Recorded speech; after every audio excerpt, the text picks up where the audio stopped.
Hello po, ako po siya Maraming Espinola. Ngayon po, gagawa po tayo ng tie-dye. At tuturuan ko pa sa iyo kung paano gawin.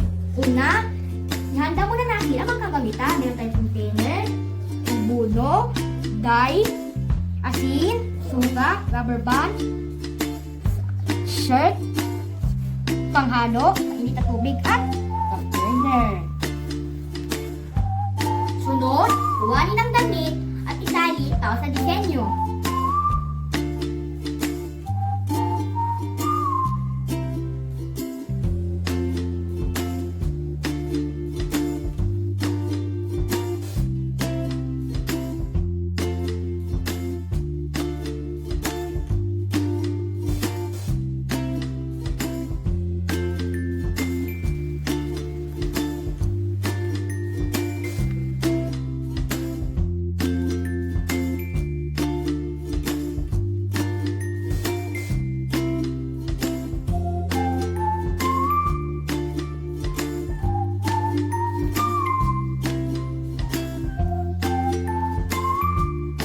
Timplahin ng kulay gamit ng dye, suka, asin, at hot water.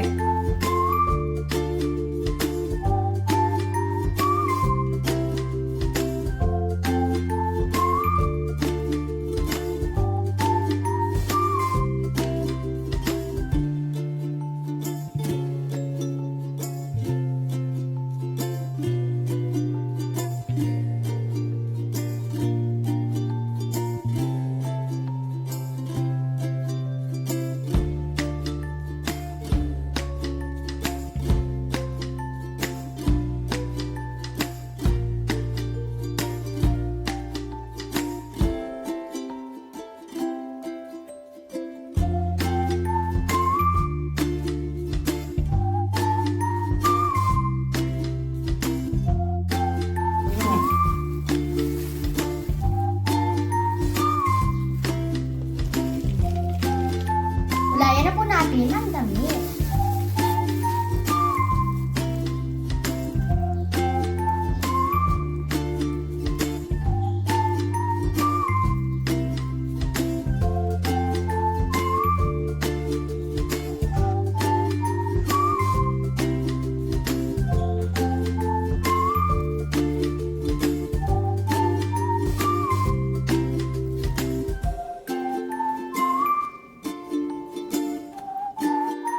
Sunod pong kulay ay kulay pula.